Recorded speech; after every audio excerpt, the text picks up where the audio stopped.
Hit it, Phil. Da-da-da-da-da-da-da. Can it be the breeze that fills the trees with rare and magic perfume? Oh, no, it isn't the breeze, it's Jackson time. La-da-da-da. Well, hello again. This is Buck Benny speaking. Welcome to another episode of The Jack Benny Show. It's 2021. This is an episode that I don't know when the last time I presented it was, or if I've ever presented this episode. I noticed that it wasn't in my podcast collection, but it was in my collection of episodes. So I thought I'd put a podcast on it and put it out here for you.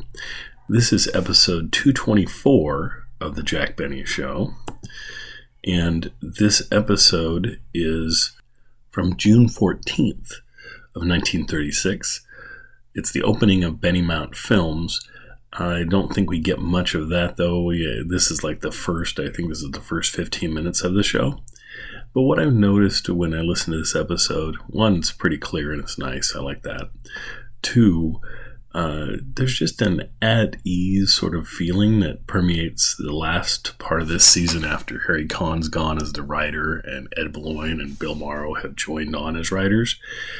And it goes, that free sort of feeling goes into next year for the beginning of Phil Harris joining the team, which next year will be our, next year in a month when we start the next season will be the year of Phil Harris, because it's the anniversary of Phil's first appearances on Jack Benny's show, the anniversary of Phil's first episodes of his own show with his wife, Alice Faye, and also the anniversary of the final year he has on the Jack Benny show. So that every 5 years we hit this, that it's the anniversary of almost everything for Phil Harris. So I call it the year of Phil Harris. In this episode, you can tell a piece is missing. Phil's not there. Phil's not on the team yet. But all the other pieces are in place. You certainly have Kenny Baker doing a great job, and you have Don Wilson, of course, always doing a good work. And the banter between Mary and Jack is a lot of fun in this little snippet of this episode. After that, we step off, we go 5 years in the future and join Kenny Baker with Fred Allen on the Fred Allen Show from 1941. I hope you've enjoyed us presenting this season of the Fred Allen Show. There are 3 episodes left, I believe, and this being one of them. So it went on longer than Jack's show from 1941. He already had his final episode. But these 1936 episodes match up pretty well with these 1941s. So I hope you're going to enjoy these. And again, nice sound quality, and it's fun to hear Kenny Baker and Fred Allen together. Just a funny show overall. And Fred always has the saga of the Great American Drugstore that is always kind of fun whenever he does one of these bits. So I hope you enjoy it, and we'll see you next year, next week, next year. Also, one last thing I thought to tell you, if you're a fan of Fred Allen, we have found the entire second season of The Big Show. And historically, there's only been 2 episodes available. Now there's the entire season available. So we'll be bringing that to you next year. I think Rob's bringing it to you. I'm not sure if it's going to be myself or Rob. But anyway, a chance for you to hear some shows that haven't been heard in, 70 years or something like that. So anyway, without further ado, here is Jack and Fred Allen and Kenny Baker and Mary Livingston and the whole team. It'll be fun. We'll see you next time. Jell-O that will probably suggest lots of others to you. The first is very simple, just a colorful dish of cherry Jell-O topped off with whipped cream. Another idea is raspberry Jell-O molded over luscious canned peaches. Or you might even try combining sliced fresh strawberries with strawberry Jell-O, surrounding the dish with more strawberries. Jell-O has 6 delicious flavors, and each one can be combined to make an almost endless array of delightful new delicacies. Only just be sure to use genuine Jell-O. Ask for it by name. Look for the big red letters on the box. They spell Jell-O.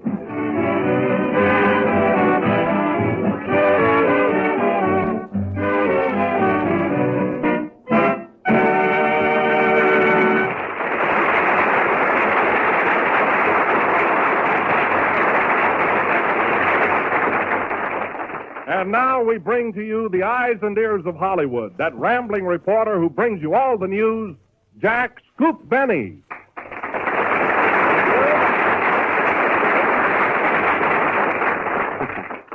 Mary, did Paramount call yet? No, Jack. Well, it's hello again. This is Scoop Benny, your Hollywood reporter, coming to you by the way of all flash. With the latest news reports through the courtesy of the Hollywood Hammer, sees all and knocks everything. All the news that was overlooked by Luella Parsons, Lloyd Pantages, and Jimmy Fiddler. Of course, folks, I'm no Luella Parsons, and I'm no Pantages. You're no fiddler either.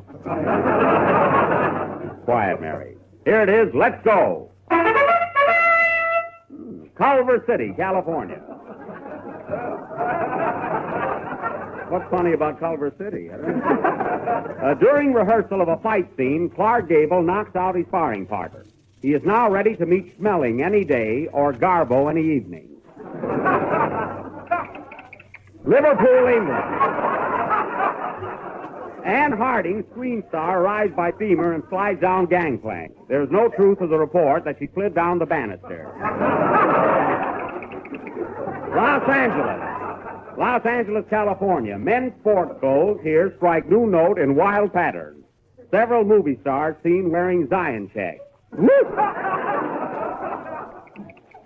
Beverly Hills, California. There's a rumor that Robert Taylor and Eleanor Powell are that way. They quarreled on Sunset Boulevard yesterday, and he went that way, and she went that way. Hollywood, California. Johnny Green, orchestra leader, makes screen tests and has tooth x-rayed all in one day. Tooth starts working at RKO tomorrow. MGM, California. There's a $200 reward being offered for the return of a valuable gold watch stolen from the director during the filming of Crime Doesn't Pay. What time is it, Jack? Quiet. Pacific Ocean, California. Eddie Cantor, famous star, and his wife Ida sail for Honolulu for a little sun. Oh, I thought that was good. Now, wasn't that good? Oh, Jack, I've got one. A sun? No, a news item. Oh, well, read it, Mary. Hollywood, California. There is no truth to the report that Jack Benny is still wearing his winter underwear. Very good. San Pedro, California. Pedro? Ma Shi-jang, romantic Chinese film star, arrives from the Orient today. He is known as the almond-eyed Gable, and they say he's the nut. Oh, Mary? No, they didn't call yet. Oh. NBC studio. Jack Benny, radio and picture star, recently walked out of the Paramount studio because his part was too small. His phone number is Oxford 7071, and he doesn't care whether they call him or not, especially during the day when he'll be at home.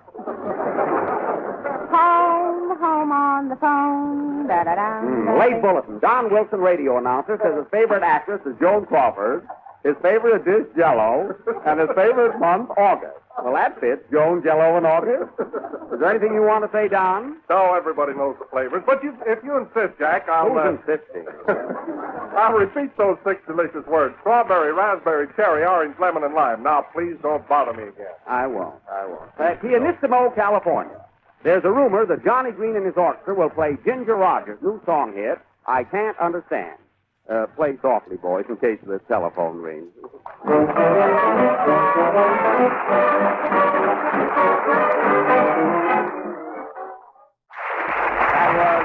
That was Johnny Green and his orchestra playing I Can't Understand, written by Ginger Rogers. Very good, Ginger. You listening? Ah, it was very good, Johnny. That was great. Was it soft enough, Jack? Oh, sure. And Paramount didn't call you? Well, maybe they did, and the wire was busy. Anyway, they're bluffing, so if it's a game of bluff, I can play it too. Say, after all, who can they get? William Powell is working. Montgomery is tied up with wars. Say, Gary Cooper can't play a violin. Neither can you. Anyway, Johnny, they're just waiting to hear from me. If Mr. Genzer thinks I'm going to play the part of a butler, he's crazy. Did he call me yet, Mary? No, he's not that crazy. Stubborn, isn't he? Well, let's go ahead with the program. And tonight, folks, I want to introduce as our guest stars of the evening the two fellows who wrote Love and Blue.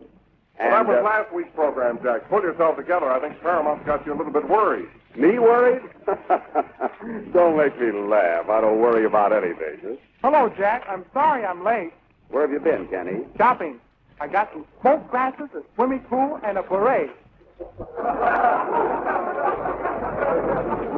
Must have been Dollar Day. And you know I got a yacht, too. Oh, a yacht. Let's see it. It's in the swimming pool. When it comes out, let's see it. Oh, sure. Say, Jack, did Paramount call yet? No, Kenny, they know it's useless. I mean, I'm not going to take a small part like that. Me, a butler. I don't blame you, Jack. You're not worried, are you? No, Don. I mean, Kenny. You left me out. Pardon me, Gracie. Say, Jack.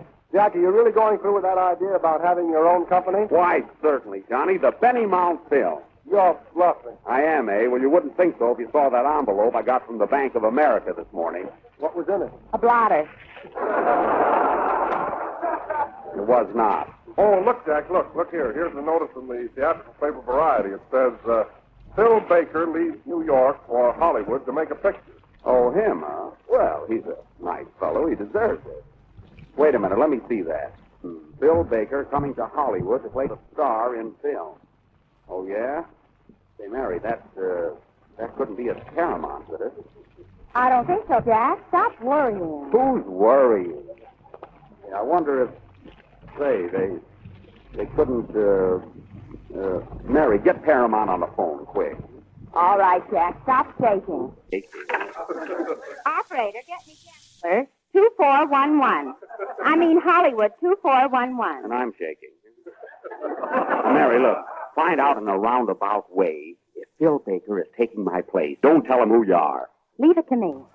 Hello, Paramount? Yeah. Well, this is, who is calling, Jack? Oh, anybody. Tell him you're Mae West. All right. Hello. I want some information, please. This is Mae West. Mickey? Say, have you signed up a fellow by the name of... ask in a roundabout way. I know, Jack. Quiet. Hello. Have you signed up Phil Baker in a roundabout way to take Jack Benny's place? Oh, Mary.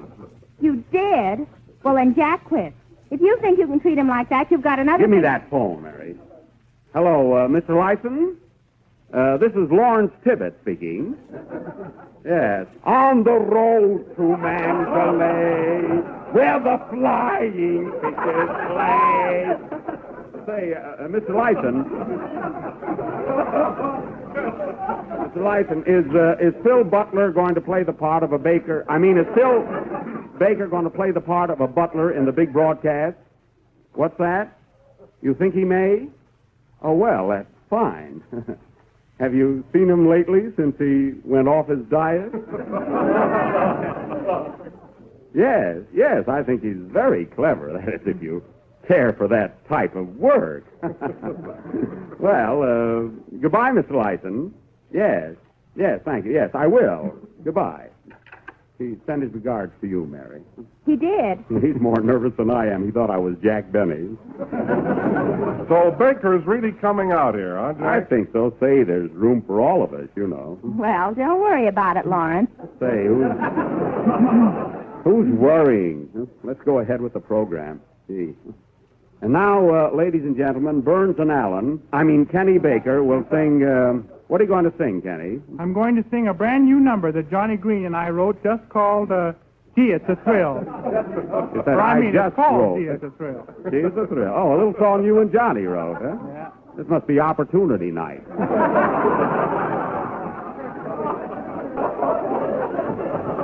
Well, sing, composer. See, how can he write a song when I'm so upset? That's youth for you.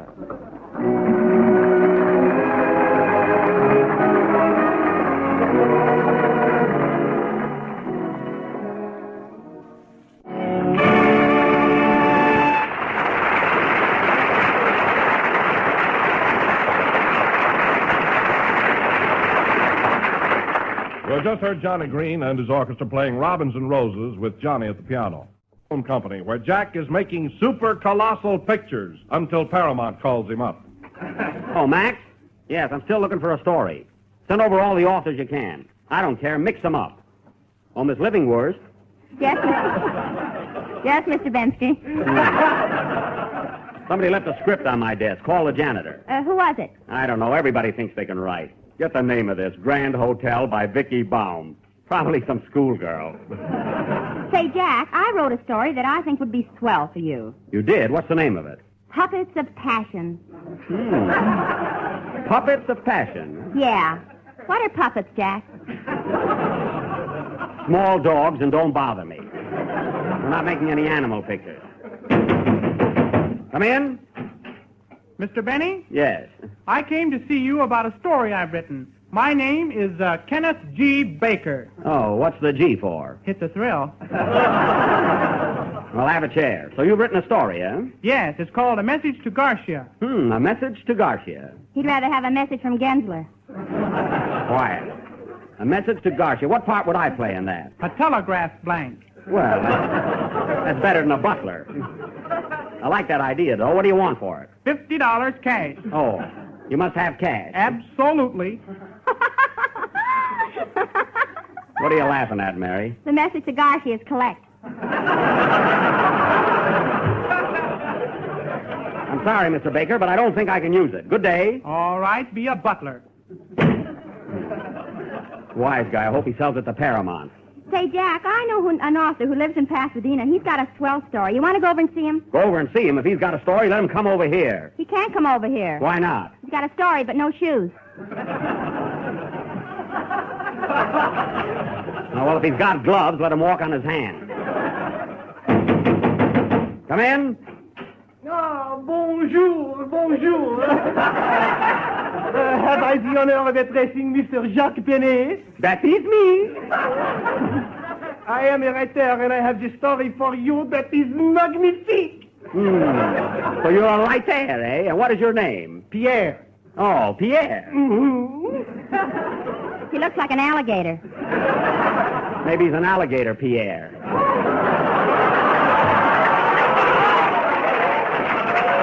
And I'll apologize for that one. Now, what's the name of your story? The Message to Garcia. The Massage to Garcia. What do I play in that? The Masseur. What? The Masseur, monsieur. Oh, I hate those dual roles. Mary, do you know what he's talking about? Monsieur. Now, listen, Pierre, have I got a good part in this picture? Oui, oui. How big is the part? Very oui, oui.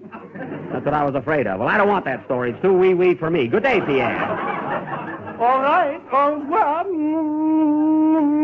Get out of here.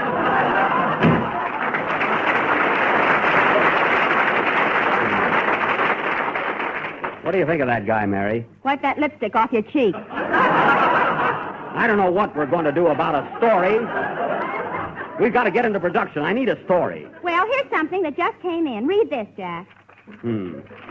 Let's see. Store burns down. Needs money desperately. Everything gone. Why, this is the silliest thing I've ever read. What is this? A letter from your father. Oh, well, why didn't you tell me? Hello? Mr. Benny's office? Yes, I'll tell him. There's an author to see you, Jack. He's waiting downstairs. Another one? Mm-hmm. What's his name? San Luis Obispo Pedro.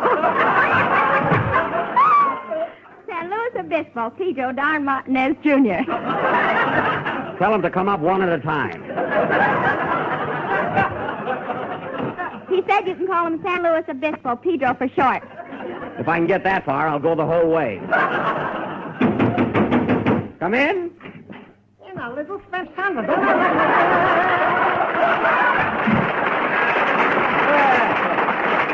Hello, hello. Hasta la mañana, stranger.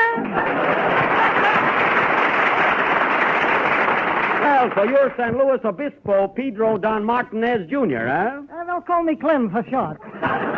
Come está, Clem? La Fuya, partner. San Bernardino, Toots.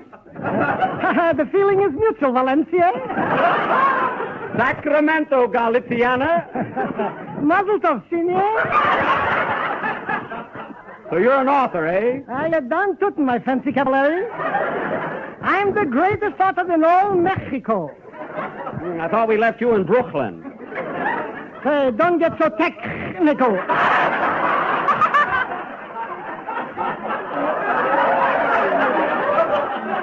Well, that one nearly threw you.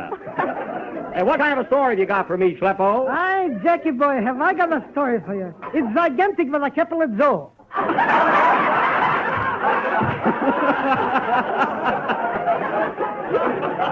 Oh, it is, eh? What's the name of it? A message to Garfinkel.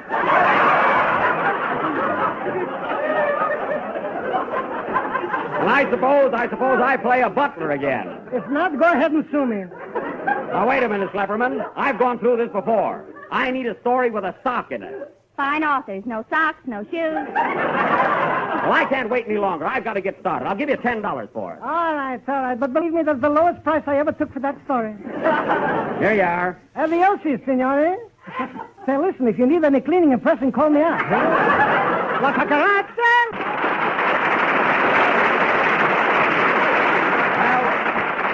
At last we've got a story. Where's my board of directors? Here I am, Jack. Now, listen, fellas, we're going through with this. At first, I was only bluffing, but now it's different. Will you stick with me? You bet. Do we need Paramount? You bet. Now, let's take off our coats and get to work. Come on, you cameramen, get rolling. Come on, you actors, on the set. Hey, Mac, let's have those lights. Telegram for Jack Benny. Telegram for Jack Benny. Wait a minute, boys. A telegram, eh? Here, give it to me. Well, fellas, it's from Paramount. Paramount? What does it say? Uh-huh. I thought so. Well, boys, the Benny Mount Film Company disbands right now. You can draw your paychecks and go home. What happened, Jack? Listen to this. Jack Benny, Benny Mount Studio, Hollywood. Please return to Paramount at once. Stop. We have added another line to your part. Signed, Lou Gensler. Hooray! I knew they'd come across. Play job.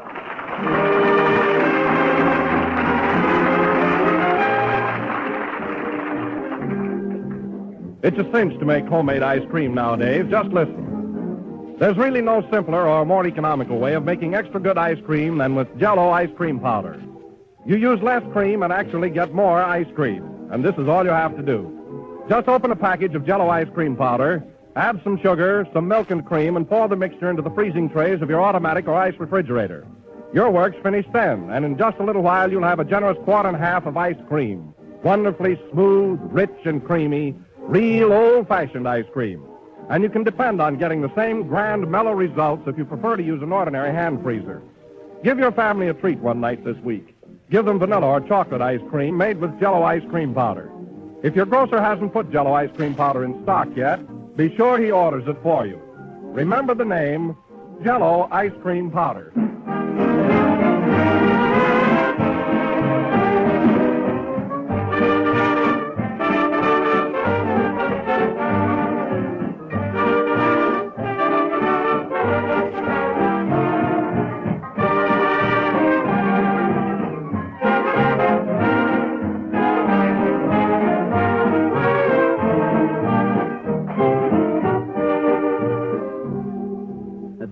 Number of the 38th program in the new Jell-O series. And we'll be back again next Sunday night for our last broadcast of this season. And as our guest of honor, we are going to have a big movie star on our program. Who's it going to be, Jack? Me. Good night, folks. J-E-L-L-O.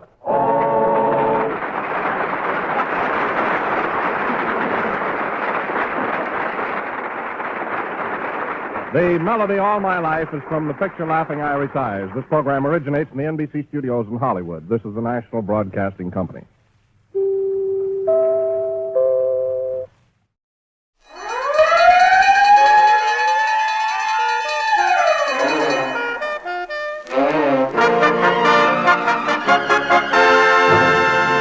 The Texaco Star Theater.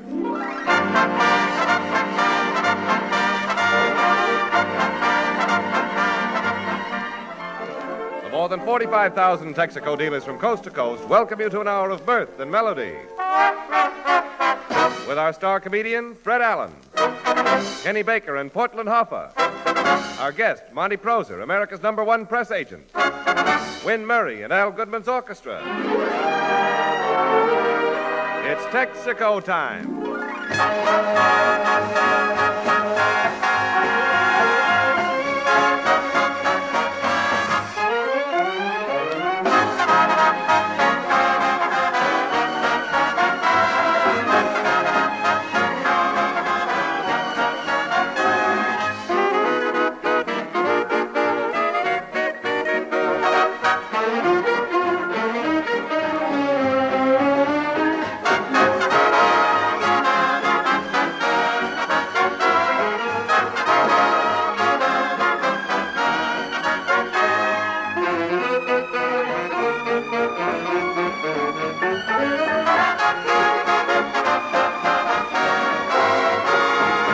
Well, folks, summer is practically here, and most people are laying around the beaches enjoying themselves.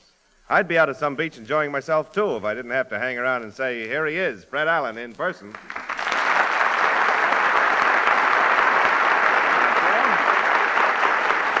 Thank you. Thank you, and good evening, ladies and gentlemen. I must be slipping, Jimmy. It took 4 people to start my reception tonight. We generally do it with half that number. And, Jimmy, did I understand you to say you prefer the ocean waves to the ether waves? And I wasn't kidding, Fred. I can enjoy myself at the beach. Enjoy yourself? You heard me. Well, Jimmy, how can you say that? Have you ever been buried in the sand up to your neck and a fat boy come along and plunge a beach umbrella into your Adam's apple? Why, no, Fred. Well, have you ever been asleep on a beach and suddenly awakened to find a mosquito with his nose under your skin, blowing little lumps in your arms? Why, no, Fred. The mosquito doesn't like you. He'll lump you every time, you know. That's right. Well, have you ever worn white flannels within 5 feet of a dirty sheepdog shaking himself off? Why, no. Well, do you know, James Wallington-esque, that statisticians say... Can you handle that esque? Yeah, we've got a long show. We've got to abbreviate everything. Do you know that statisticians... it's long, I mean. That's all I'll say. Do you know, Jimmy, that statisticians say that our leading beaches will be entirely gone within 30 years? The beaches will be gone? Yes, Jimmy, they are being eaten. Slowly but surely, the nation's popular beaches are being eaten up by the great American public. Really? Yes, Jimmy. Tons of sand, grain by grain, are being consumed in salads, sandwiches, and on the ends of hot dogs eaten at the seashore. Why, I know a fat man out in Rockaway who is so full of sand, when he perspires, it's stucco. Oh, gosh, Fred, I didn't know that. You know, I was a sap to say I could enjoy myself at the beach. I ought to kick myself. Well, if you're too busy, I'll be glad to take care of it for you. It's only a sleeper jump around there. I could get around there in no time. No, Fred, I can handle it. I'm pretty limber. You are limber, really? I never would guess it from looking at you. Well, now, while Jimmy, you're going to follow through, with this kicking stuff. And while Jimmy is trying to make a good impression on himself and get a little advance work in for the birth of the Black and Blues, which Paramount is making, I believe, we turn to the latest news of the week. The Texaco News presents its highlight from the world of news.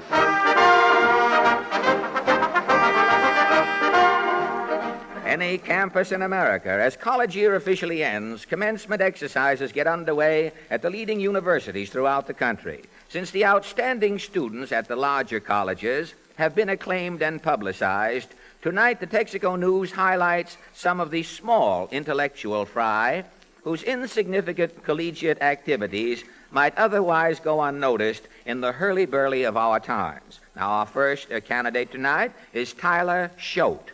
And what was it you did again, Tyler? I excelled in athletics at Quince University. At Quince University, you excelled? Yes. In which sports? I won more letters than any student in college history. Well, good for you. I won my Q in football. Q for dear old Quince. Yes, sir. I won my Q in baseball. Fine. Won my Q in basketball, my Q in hockey, my Q in track, my Q in lacrosse. Did you wear your letters graduating? Did I? Instead of a gown, I wore my sweater. You wore your sweater on the campus, eh? Yes, sir. Well, you must have been a sight. I had Q's sewed all over me sweater, front and back. Well, could you get them all on? Not all of them. The Q's I had left over, I carried in both hands. You did? Yeah. Well, if your hands were full, how did you take your diploma? I brought a friend with me. They handed it to him. Oh. Someone you could trust and who wasn't allergic to sheepskin, I hope. Well, tell me, what are you going to do now that you have won all these cues? I'm going to open a pool room.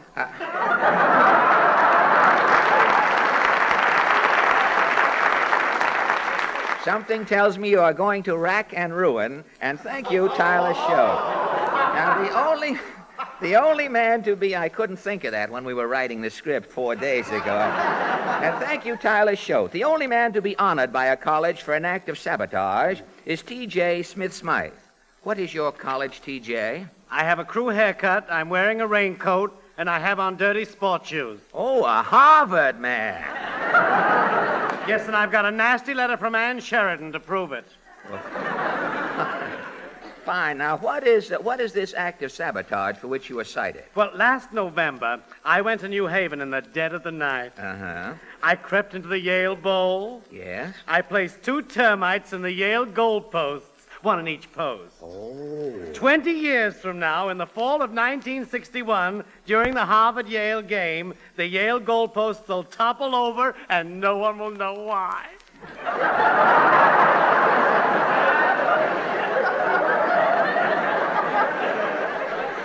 Diabolically clever. No one will ever know why the goalposts have toppled over but you. Exactly. I shall sit back in my advertising agency and roar. Yes, you can. Oh, now, wait a minute. How do you know you'll be in an advertising agency 20 years from now? I'm a Harvard man. My mistake. No, my mistake. Well, have it my way, and thank you, T.J. Smith-Smythe. A senior who, this is this your suit or your underwear you have on? That outfit looks like a Balbriggan ensemble you have pulled through the stem of a meerschaum pipe. I mean, if I'm inquisitive. But a senior who made a name for himself at, which college was that again? Strictly Subnormal. Strictly Subnormal. Yeah. What is your name again? Wasador Sheehan. Wasador, that's an odd name, Wasador. Yeah, it's the past tense of Isidore. Isidore. I see. My parents lived in the past tense. Yeah, I got a sister named Eusta Beatrice. Eusta Beatrice. I got a brother named Receipt. Receipt Sheehan? Yeah, Receipt is Bill in the past tense. Well, don't bother going through the genealogical balance of the family. You were honored, you say, in some way, Wasador? Yeah, the graduating class at Strictly Subnormal voted me most likely to succeed. Well, you were outstanding in your studies? Nah. Oh, you were a football hero? Nah. I know. You were the life of the class. Nah. Well, you must have excelled in something. I was a dope. Well, then why did the students at Strictly Subnormal vote you the most likely to succeed? For 2 reasons. 1. My father's worth $1 million. 2. I got an uncle on the draft board. That lets you out. And thank you, Wasador Sheehan. Another student who had a low IQ was Falcon Prawn. What college did you attend, Falcon? They asked me not to mention no names. Oh, you got a sneak release, in other words. Well, that I can understand. Now, what studies did you take up, Falcon? I took a note to become a tree surgeon. Oh, I see. I once seen a tree die.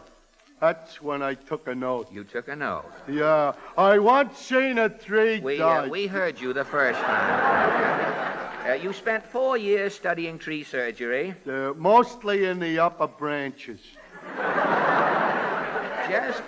Just what was your course? Well, the first year I spent underground studying roots. Underground, the first year. Yeah. Well, the second year?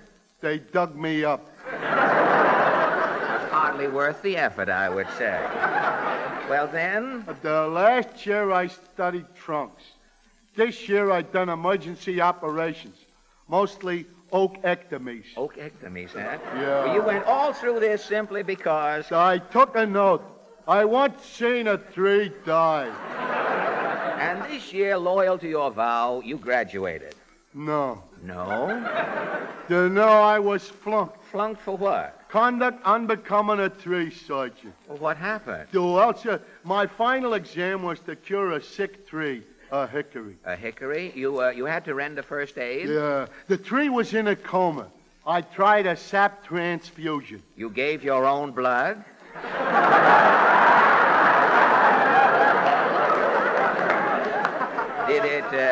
Did it help? No. The tree was failing fast. Yes? I tried an amputation, cutting the fungus off the fronds. I done a neat job. And still no improvement? No. I decided on a final diagnosis. Yes? I shinnied to the top of the tree, suspecting acute twigitis. Twigitis. And when you got to the top? The professor yells up, well, what do you see up there in the hickory, Prawn? I says, nuts, Professor. And? He says, nuts to you, Prawn, you flunk. Well, are you giving up tree surgery? No. I'm starting in next year again as a freshman. You are determined to become a tree surgeon. I got it. I took an oath. I want seeing a tree die. This is where we came in. And now, a young lady who was valedictorian in her class this year, Miss Jinx Feinschreiber. What was your school, Jinx? Mrs. Rabinowitz's finishing, but positively school. And you read the valedictory address? Yes, only I'm not reading, I'm reciting. Oh, excuse me. And it is not an address, it is a poem. Oh, a class poem. What was the title? Was willst du, girls of 41? Well, how does it go? Was willst du, girls of 41? As out into the world you go. Some to Jersey, some to Stamford, some to Cleveland, Ohio. Girls, will you go into business? Will you travel? Take a tour? Will you time to monkey business? Thinking of l'amour toujours. Was willst du, girls of 41? Facing life, don't play the fool. Let our motto be Eureka!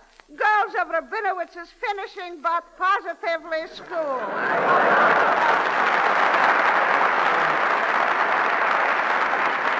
And thank you, Jinx Feinschreiber. And now, ladies and gentlemen, Kenny Baker. Kenny's first song tonight is Time Was.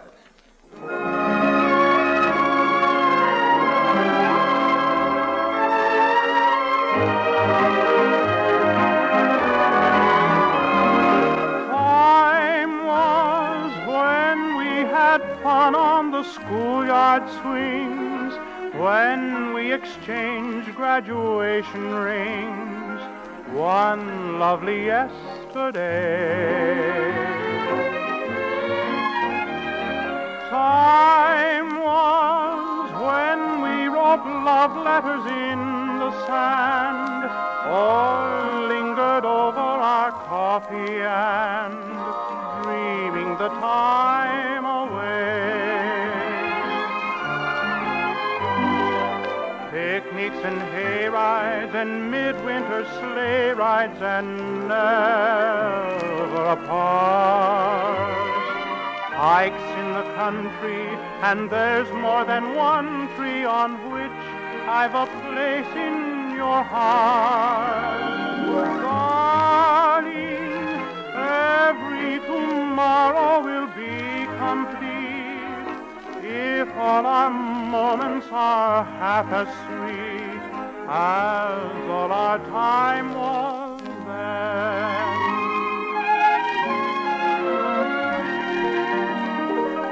We have a world of memories, you and I.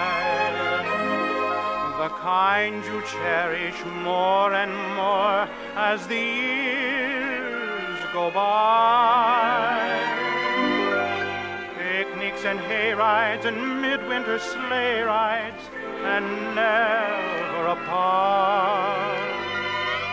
Hikes in the country and there's more than one tree on which I've a place in your heart.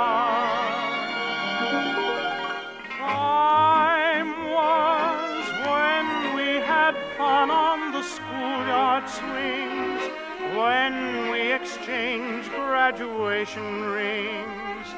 One lovely yesterday. Darling, every tomorrow will be complete if all our moments are half as sweet as all our time was there.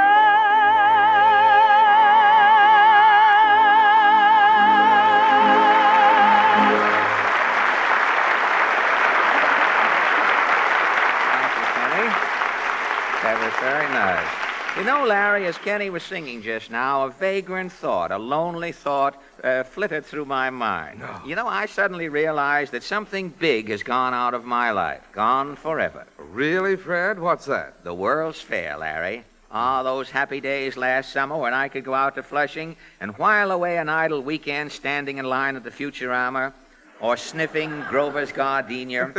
Well, now the Trilon is torn down, and my life is like the fairgrounds. No point to it. Oh, cheer up, Fred. Part of the fair is still going on. What's more, it's on the road. Well, don't tell me they crammed that whole thing into a trailer. No, Fred, but do you remember Jimmy Lynch and his troupe of death dodgers at the Goodrich exhibit? Do I? Why, those daredevil drivers thrilled millions at the fair, Larry. Well, then you'll be glad to know that Jimmy Lynch and his troupe are now giving exhibitions all over the country. Ladies and gentlemen, don't miss this hair-raising, stunt-driving exhibition when it comes your way. You'll see cars sent screeching around hairpin turns at breakneck speed, taking off from a springboard into midair, deliberately crashing, rolling end over end. It's breathtaking. But make no mistake about it. When Jimmy Lynch and his men take their lives in their hands, nothing, absolutely nothing is left to chance. Says Jimmy Lynch, success of car stunts depends on perfect timing. To make sure of split-second action from our motors, we use Texaco Sky Chief gasoline exclusively. And to protect against high-speed engine heat, we use nothing but insulated Haviland motor oil. Thank you, Jimmy Lynch. And Mr. Motorist, for matchless performance in your car, try Texaco Sky Chief and insulated Haviland, both premium products of your Texaco dealer.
Thank you. Maestro Goodman has just played Intermezzo. Maestro Goodman has 8 violin players in his orchestra.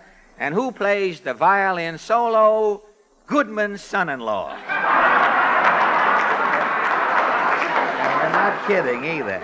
This is keeping the music in the family. Well, this is National Flag Week, ladies and gentlemen, and the United States Flag Association asks that we honor Flag Week through displaying the flag at our homes and at our places of business during the current week. And now, hello, Portland. I didn't see you. Come in.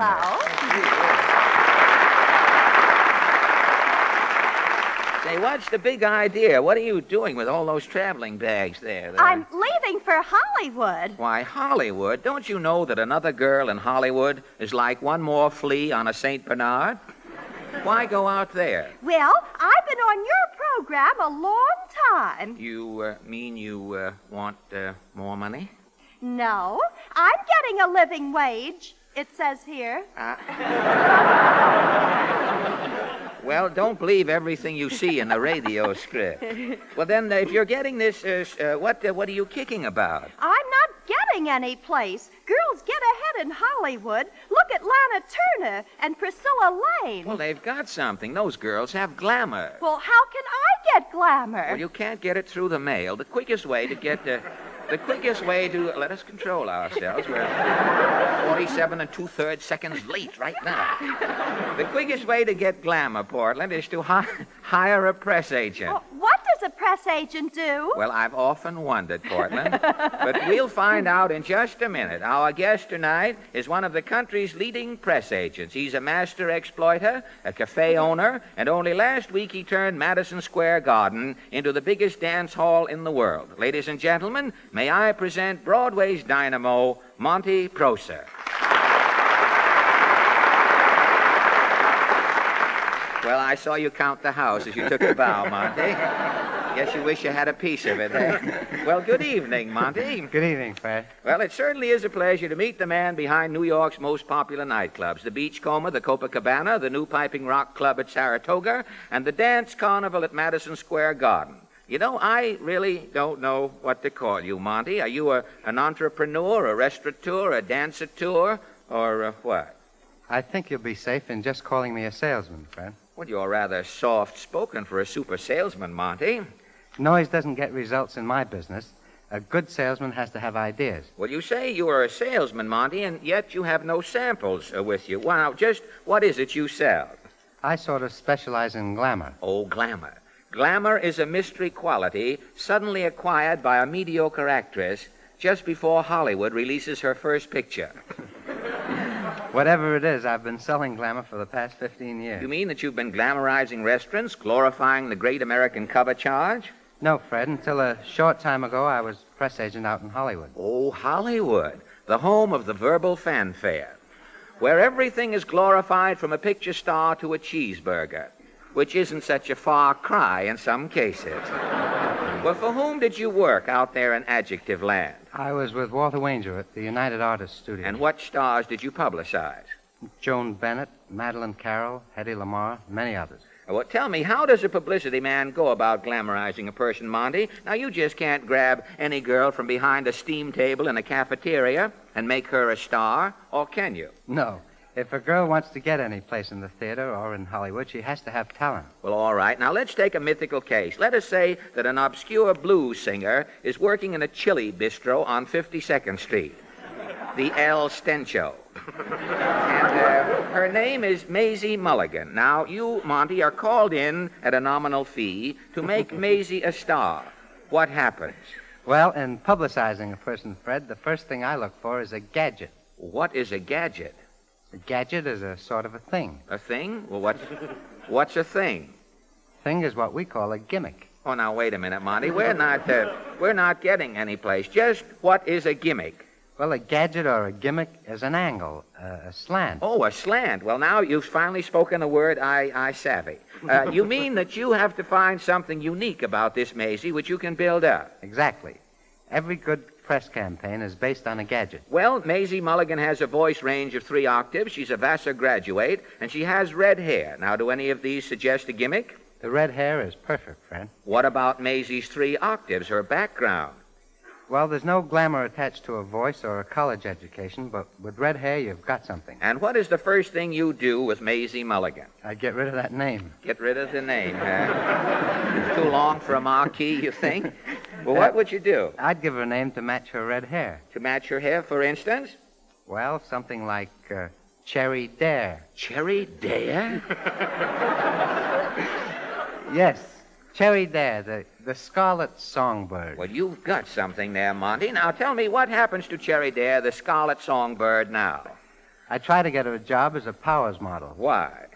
Well, today models are the glamour girls, Fred. They get all the publicity. Well, all right. Now Cherry becomes a Powers model. What is your next step in her climb to stardom?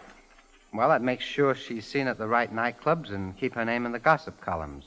A good romance with some glamour boy is helpful, too. Monty, don't tell me that all those hot items in the columns, who's this and you know, are running a temperature, or what hat baron isn't tipping it to Broadway Rose. Don't tell me these items aren't on the level. Most of them are, but quite often it's a gadget. Well, all right. Now, let's say you do cook up a column romance for Cherry with a well-known musical comedy star named Fumfit de Vere. An old Wee and Leventhal man. Now, how is all this helping your client get to Hollywood? Well, we give her this publicity build-up for a few weeks. Yeah. Sooner or later, some talent scout gets interested, and she'll get a screen test. And if the test is successful? Cherry Dare is on her way to Hollywood. And so Maisie Mulligan, the little blues singer, becomes Cherry Dare, the scarlet songbird, Hollywood's latest sensation. And then, of course, your work is over. No, it's just beginning. You mean even when she's a big star? Yes, we've got to keep her before the public. That means new gadgets and new gimmicks. Well, how do you mean? Well, you know, magazine and press stories. She could get lost in a storm or start wearing a new kind of a sweater. Yeah? Or we could... or we could make up a name for her, like the Whap Girl. The Whap Girl? Why, whap is better than oomph, Monty. See Cherry Dare, the Whap Girl.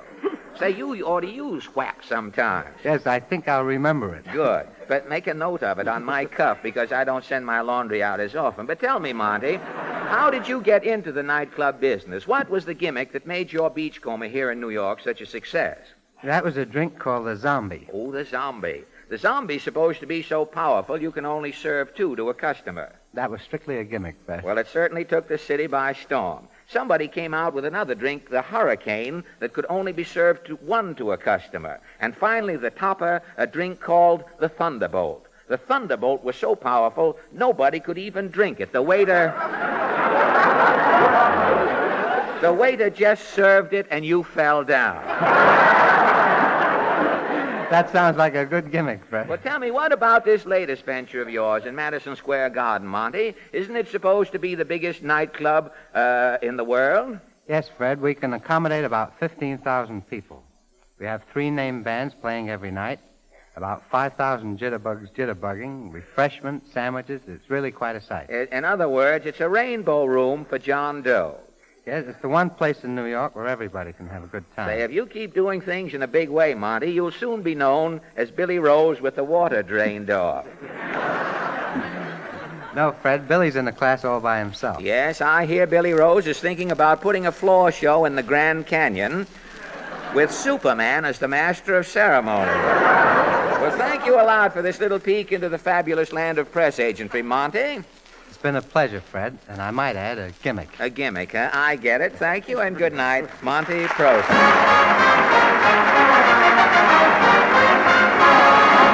Now, Win Murray, Texaco's girlfriend, to sing for us Calling All Hearts.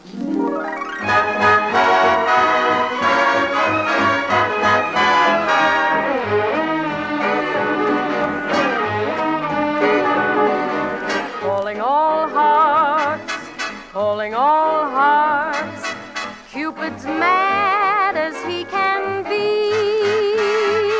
Calling all hearts, calling all hearts, he swears he'll solve the mystery. Someone had the nerve to fall in love without asking Cupid's permission. Who can be the fool who broke the rule? Every heart is under suspicion. Calling all hearts, calling all hearts, unpermitted, someone committed love in the first degree. It was me.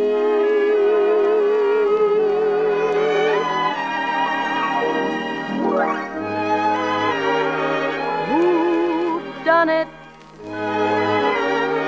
Who done it? Cupid's missing a heart today, lost or strayed or stolen away. Who done it? Calling all hearts, calling all hearts. Cupid's mad as he can be. Calling all hearts, calling all hearts. He swears he'll solve the mystery. Someone had the nerve to fall in love without asking Cupid's permission. Who can be the fool who broke the rule? Every heart is under suspicion. Calling all hearts, calling all hearts. Unpermitted, someone committed love in the first degree.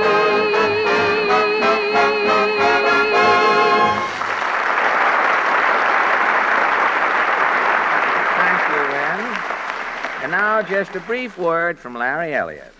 As you all know, our sponsor, the Texas Company, has donated this hour of time to the United States government from July 2nd to September 24th to be used in behalf of national defense. Mr. Henry Morgenthau, Jr., Secretary of the Treasury, accepted the offer, stating, quote, "We will make good use of these radio facilities by bringing the audience a program of wholesale entertainment," end of quotation.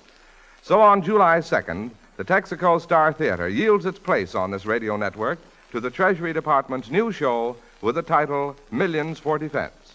Up to this moment, the Treasury Department has informed us that the following stars have volunteered to entertain you during the first few weeks of the broadcast series: Bing Crosby, Grace Moore, Judy Garland, Lily Paz, Eddie Cantor, Al Jolson, Bob Ripley, George Jessel, Mickey Rooney, Bob Hope, Dorothy Lamour, Charles Lawton, Deanna Durbin, our own Fred Allen, Jack Benny, the entire cast of Information Please, and Abbott and Costello. These stars are contributing to a great national cause. You and I and every American can share in the same investment by putting our savings into defense stamps and bonds to make America safe as we save.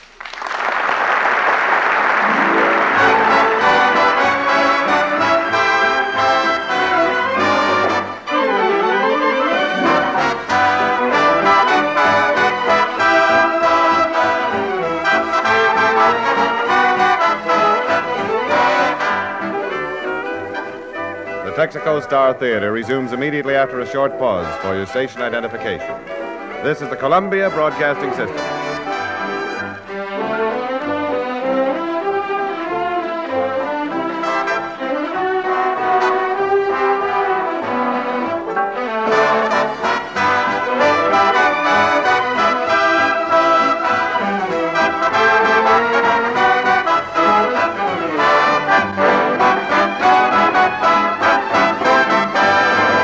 Was Wise Old Owl, played by Al Goodman and his orchestra. The orchestra appearing through the courtesy of Local 802, their instruments through the courtesy of Maya's Pawn Shop on a loan out.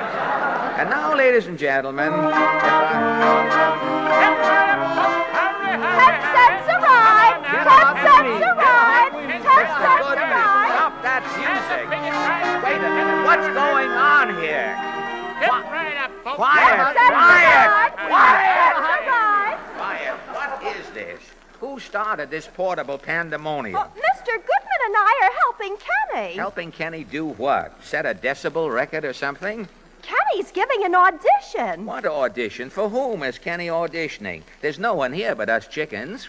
The man is listening over the radio down in Coney Island. Listening to what? Kenny's audition. Yes, if I make good tonight, I'm going to be a barker at Coney Island. A barker at Coney Island? Why should you go to Coney Island? The last time we went to Coney Island, Mama had to get weighed 10 times. Your mother had to get weighed 10 times? Yes, the man didn't have change for a dime. Oh, your mother had to get her money's worth one way and another.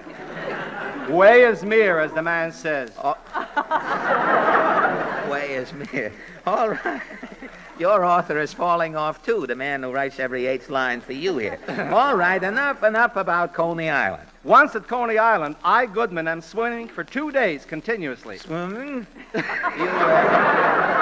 stayed in the water for 2 whole days. Why? Confidentially, my bathing suit is splitting. Oh. With the tide, Goodman is going in and out, in and out, in and out. Pass it, Maestro. Kenny, what is this business about barking? Well, the program is finished in 2 weeks, F.A. I got to get a job for the summer. Well, look, I'll get you a job. The president of the Good Humor Company is a friend of mine. I can't be a good humor man, F.A. Why not? A bicycle ruins my disposition. I'm not in a good humor. Oh, you mean riding a bicycle makes you a sore head? No, it's just the opposite. And besides, I'd rather work at Coney Island. Who wouldn't? That's where you are seeing the hula dancers. Maestro. Bum, bum, bum, bum. Maestro, please. Stop with that sinus serenade. Now, Kenny, what were you saying about Coney Island? I went down there Sunday to look around. Did you get any offers, Kenny? I was swamped with propositions, Porty, but I wouldn't take them. Not me. What propositions? One man offered me a job as an orange runner. An orange runner? Yes. This guy has 2 orange juice stands and only 1 orange. Oh.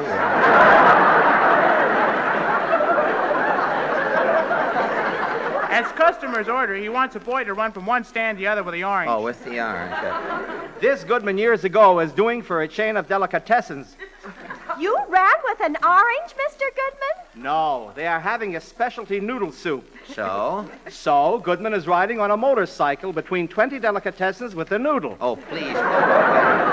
Use the noodle in another business here. Now, what other jobs were you offered, Kenny? I could have been a living canopy. Oh, what's a living canopy, Kenny? I was supposed to hold a big umbrella over the tattooed man so his pictures wouldn't fade in the sun. Oh, an awning for a walking mural, huh? Yes. I could have had another job as Eskimo Joe. Eskimo Joe? What was that? Eskimo Joe gets frozen in a keg of ice every morning. At night he comes out. Well, how does Eskimo Joe get out of the ice? At 6 o'clock they give him a hot foot. Some jobs. No wonder you're auditioning as a barker, no Kenny. Yeah, Porty, I practically got this job on a catapult, almost. What do you mean, practically almost? What's holding up the job? I got to get a celebrity to go in the first bucket. Bucket? What is this catapult? It's one of those daredevil rides, Mr. Allen. Yes, F.A.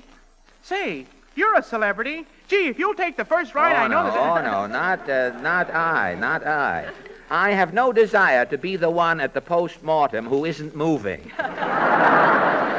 Oh, the catapult isn't dangerous, F.A. It's a long steel spring with a big iron bucket on the end. Yes? 20 men bend the spring down to the ground. They let it go, and zip, the bucket shoots up in the air. Oh, I see. And where am I? You're in the bucket, brother. I am not only in the bucket, something tells me I am about to kick it. Very entertaining. But personally, Goodman is preferring the hula dancer. Bum, bum, bum. Quiet with that nasal nocturne, Maestro. Now, let me get this thing straight, Kenny. You say the bucket shoots up into the air and I am in it. Yes, catapulting through space. Well, where do I land? What's the difference? They have big nets. Big nets? Well, nets to the man who owns the catapult. And nets to his catapult. Suppose I don't reach the nets. Suppose I land short. Short, an arm or a leg or something. Oh, don't worry, F.A. You'll get plenty of distance. This year they have a new spring in the catapult. It's very powerful. Oh, no, thanks. Oh, but you'll take the first ride. You'll get all that publicity. No, look, Kenny. I was up in the air once. As a boy, I had to ride piggyback. The altitude upset me. That cured me. But I've got to get a celebrity. Well, why don't you try Mr. Goodman? He is a celebrity, especially in Brooklyn. Goodman is going in the bucket only with the hula dancers. Well, I guess. He has a one-track mind, this fellow here, and it's always off the track. Mr. Goodman isn't your man either, Kenny. He can't seem to get his mind off the ground, only as far as those grass skirts. Maybe I can help you out, Kenny. No, Portland, you're not going up in that bucket. Now, it's no use, Kenny. Nobody around here is going to take a chance on that catapult. But the man said if I could find a celebrity, he'd not only hire me as a barker. What else? He said he'd name the whole resort after me. He'll change the name of Coney Island? He'll call it Kenny Island. Kenny? Once when Goodman is playing there, conducting a jukebox, they are naming Coney Island after me. What did they call it during your engagement? Corny Island. That I can understand. That I know. Well, Kenny, I'm sorry your job is off. Now, how about just singing your number and forgetting the catapult? But I can't, F.A. I'm going to get that job if I have to take the first ride in a catapult myself. There's the telephone. I'll answer it. Hello? Yes, it's me. Do you have? Oh, shucks. Okay. Who was that? The man at the catapult. He says not to bother. He's got a man to take the first ride in a catapult. And Mr. Prentice of Brooklyn. Mr. Prentice is the test pilot, then, isn't he? Yeah. And he said the new spring was a big success. Fine. Did Mr. Prentice land in the net? The man didn't say. Well, it's just a minor detail after all. Come in. Sorry to interrupt your program, Mr. Allen. I have a special announcement. Oh, you have? Well, go right ahead. Calling all Trans-Pacific airliners. Calling all Trans-Pacific airliners. Avoid passing over Honolulu. Obstruction over Honolulu at 20,000 feet. And that is all. Thank you, Mr. Allen. Say, just a minute there. That obstruction over Honolulu, is that a tropical storm? No, it's some man in a bucket. He's treading air. Guys, Mr. Prentice of Brooklyn. There you are, Kenny. If I had listened to you, I would be at this minute precisely somewhere over Honolulu. Yeah, F.A., and for only 10 cents. Honolulu? Honolulu, the hula dancers. Bum, bum, bum, bum, bum, bum, bum, bum. Play, Maestro. Sing, Kenny.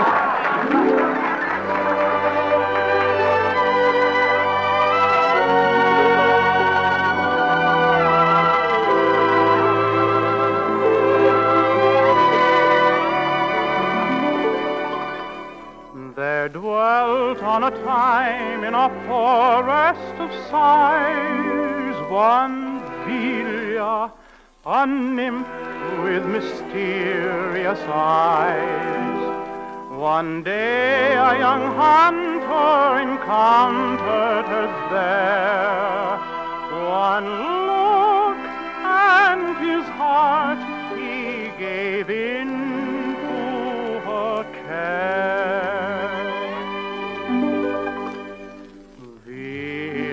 Oh, Velia, my one precious dove, pity the heart that is dying of love. Velia, oh, Velia,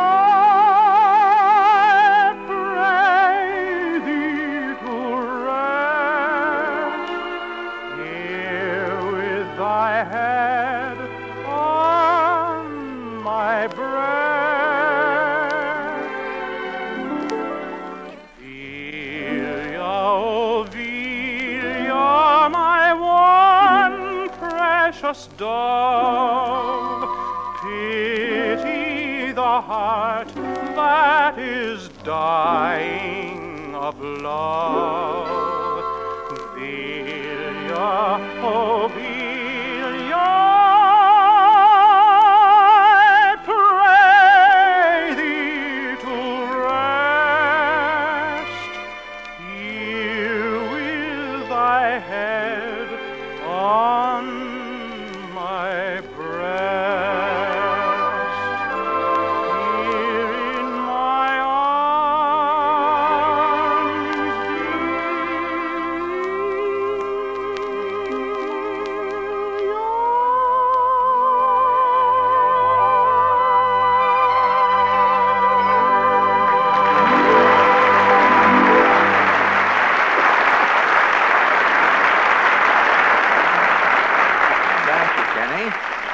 beg your pardon, sir. Are you Professor Wallington? Professor Wallington? Yes, I was told that Professor Wallington, the eminent astronomer, was appearing on this radio program. What is this? Jimmy, is this man looking for you, this gentleman here? I don't know. I'm Jimmy Wallington, sir, if there's anything Oh, that I no, can do no, for no, no. I want Professor Wallington, the astronomer.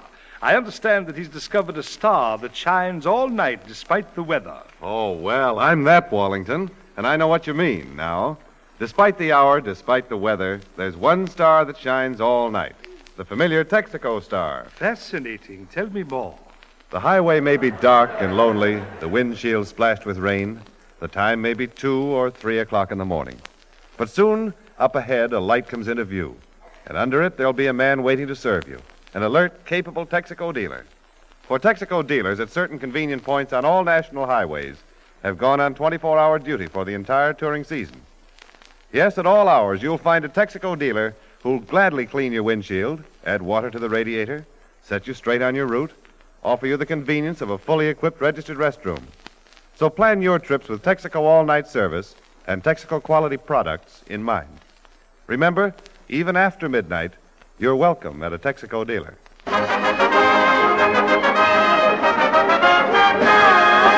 And now, surprise, the Texaco Workshop Players. Tonight they present a drama of big business called The Saga of the Great American Drugstore, or Over the Pill to the Poorhouse. Music, maestro.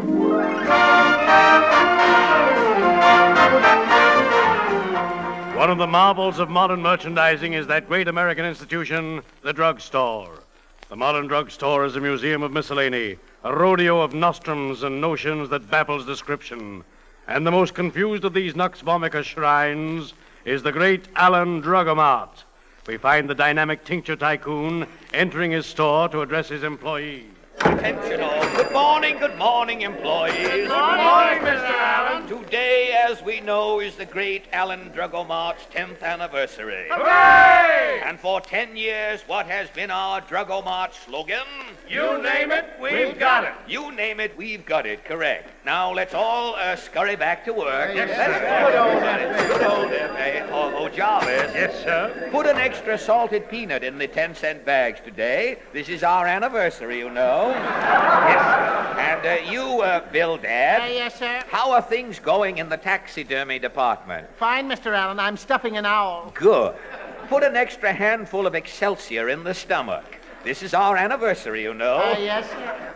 Pardon me, sir. Where's the horse harness? Horse harness, 2 aisles over. Oh, thank you. You name it, we've got it. Pardon me, where can I get a pair of them jitterbug pants that hang down in the back? The half-mast trousers or the full-length jowl that you want? Well, ready to wear department next to the jewelry counter. Thanks. You name it, we've got it. Hey, where's the floor soap? Well, fella? just follow that waitress, Yeah. order a 3-decker sandwich. The chef whips out his ocarina, and the girls will do a number. Oh, boy, what a drugstore. Yes, sir. You name it, we've got it. F.A., Stop trembling, Forsyth. What's wrong? A customer, sir. He's asking for something I never heard of. And you a drug clerk, Forsyth? I know, sir, but it's... It's what? It's something we haven't got. Haven't got? Ridiculous. Our slogan is, you name it, we've got it. If the customer has named it, we've got it. Where is this potential saboteur? It's that little man over there. The little man with the piping on his vest and the peach stone watch fob? Yes, sir. What'll I do? I'll handle this, Forsyth. Will you step over here, sir? Yes, sir. Look, all I want... What is your name? Piddly. Aubrey Piddly, sir. Well, I'm F.A. Allen, president of the Allen Drugomart. You name it, we've got it. Now, Mr. Piddly, just what is it you want? I want an aspirin. A what? I want an aspirin. I told you, F.A. Steel yourself, Look, Forsyth. if you haven't got an aspirin... Haven't got, man. This is a drugstore, Piddly. We have everything. You name it, we've got it. Yeah, but I gotta get back to work. Where do you work? Across the street in a factory. It's too noisy. That's what gives me the headache. Headache? Yeah, that's why I want an aspirin. I got a headache. A headache brought on by the noise. Well, why didn't you say so? What you need is something to shut out the noise. Slip on a pair of these no-din ear laps, Mr. Piddly. There. Yeah, but I... 15 cents, please. Hey, I can't hear you. 30 cents. You get back to the factory, Mr. Pidley. Goodbye. Gad, that was a close shave, Forsyth. What was that he was asking for? An aspirin. Obviously, he invented the word, made it up, and is having some fun. He must be demented. Probably no such thing at all. Well, we'd better make sure, Forsyth. After all, this is a drugstore, you know. Have Miss Prendable check our inventories and see if she can find anything that even remotely sounds like this aspirin. Yes, sir. It's 1 minute to 12, sir. Oh, yes, the lunch crowd will be here any second now. There goes the factory whistle. They're coming, sir. Stand back! Here comes the noon rush!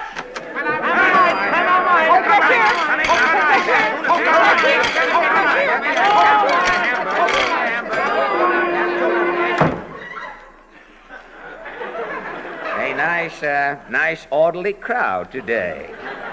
Only 4 casualties. I'll just roll this little old lady under the counter here. Excuse me, sir. You're too late for lunch, sir. I ain't here for lunch. What is it you want? I want an aspirin. Pidley, are you back here? Yeah, my headache is back with me. This Now- is breaking in two. Now, let's face it, Pidley. You came in here with a headache. Yeah. You said it was caused by the noise. I sold you a pair of ear laps. I had to take them off. Why? They started my ears sweating. What? Now I not only got a headache, I'm wet behind the ears.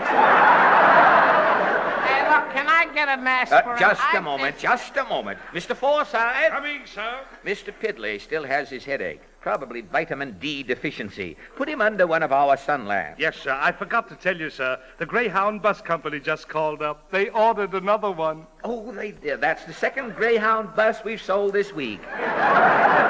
Not bad, hey, Pidley? Yeah, but look, could I get an aspirin? Stop saying that word! You just run along, canter along with Mr. Forsyth here. A few minutes under that sun lamp, Pidley, and your head will be gone. Your headache will be gone like the good old days. Come, Pidley. All I want is Well.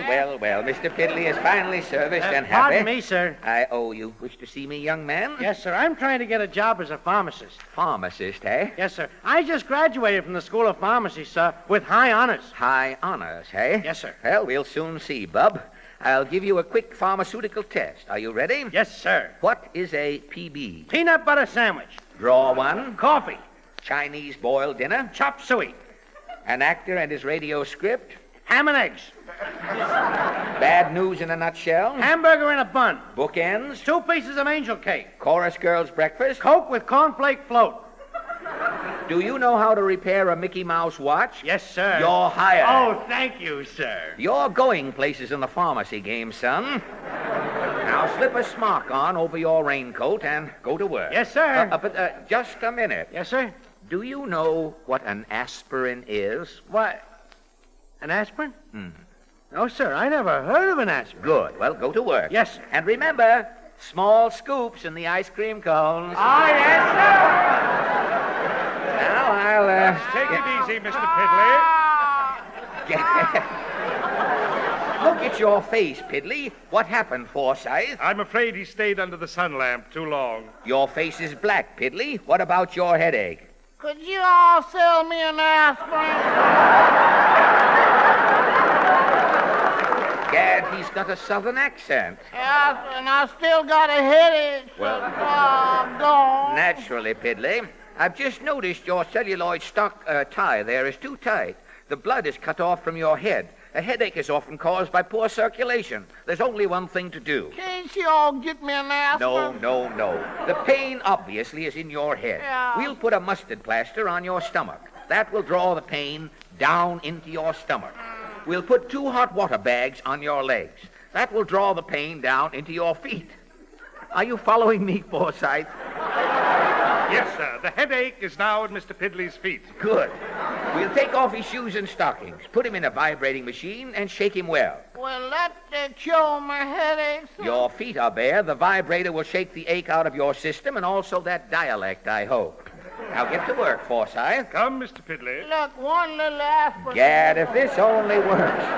Piddly will forget about that confounded aspirin, and our slogan will be saved. Mr. Allen? Oh, yes, Miss Prendable. Have you looked through our inventories? I looked through everything. There's no such thing. No such thing as aspirin. Here's our drug list. Acids, adding machines, alarm clocks, angina pads, anchors, arch supporters. See, there's no such thing as aspirin. No such thing. That's good enough for me. Now, if I can only convince Piddly. Here he comes with Forsyth. What news, Forsyth? Mr. Piddly has had his vibrator treatment, sir. I put it in high. He seems to be still shaking. I shook the daylights out of him, sir. Good. How do you feel, Mr. Piddly? Hey, who am I? Gad, he doesn't know who he is. I must have shaken his brain all up, sir. Hey, where am I? He doesn't know where he is. Hey, who are you two guys? Quick, Forsyth, hand him his shoes and stockings. Oh. Put his hat back on. You mean, sir? He doesn't know who he is, where he is, or what he wanted. The aspirin, sir. Don't mention that word, Forsyth. We'll get Piddly out on the street. He won't even know he was ever in here. And our slogan... You name it, we've got it. We'll be saved. Eureka, sir. Take his other arm, Forsyth. Yes, sir. Now come, Piddly. Hey, where am I going?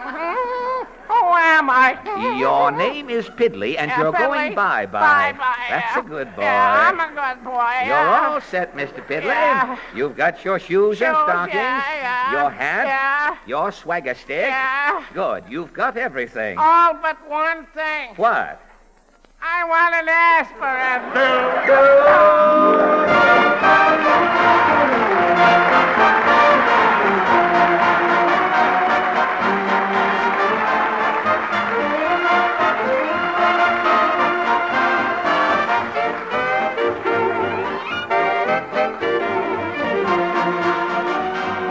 And here is Jimmy Wallington, M.D., Master of Duds. Fire chiefs and the men who drive fire engines, ambulances, and patrol cars always turn thumbs down on poor performance. That's why duds just never stand a chance in that company. And that goes for gasoline duds, too. Those sluggish, slow-action elements that are a drag on your engine. They're not wanted, and they're not present in Texaco Fire Chief, the gasoline designed for fire engines and other emergency duty vehicles. Yes, the duds are out. That explains those speedy Fire Chief starts, the lively pickup and power in the pinches. When you fill up at the Fire Chief pump, you're getting only the elements that are rich in driving energy, the powerful ones that work to give you mileage, save money. So next time, try a Texaco dealer and Fire Chief, the emergency duty gasoline. It's all action, not a dud in a tank full. Well, thank you, Jimmy, and thank you, ladies and gentlemen, for joining us tonight. Next week, Mr. Thomas Dewey will be here to have a word with you. Mr. Thomas Dewey, next Wednesday night. This is Fred Allen saying good night for the more than 45,000 Texaco dealers from coast to coast and inviting you to drive in anytime. Remember, you're welcome.